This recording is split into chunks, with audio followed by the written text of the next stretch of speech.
Hi, this is Sarah from The Savvy Professor, and in today's video, we'll talk about how to fix a Kenmore front-load washer that won't drain.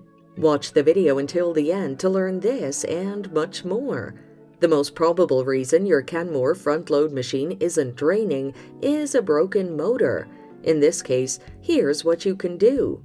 Check for unusual noises like grinding sounds or erratic movements like agitated spinning from the washer. If observed, shut off the unit's power and water supply. Disconnect all the hoses with channel lock pliers. Lay cardboard on a flat surface and carefully place the washer on its front panel. Remove the bolts, plastic cover, and drive belt to access the motor. Remove the motor system by unplugging its wire harness and mounting bolts.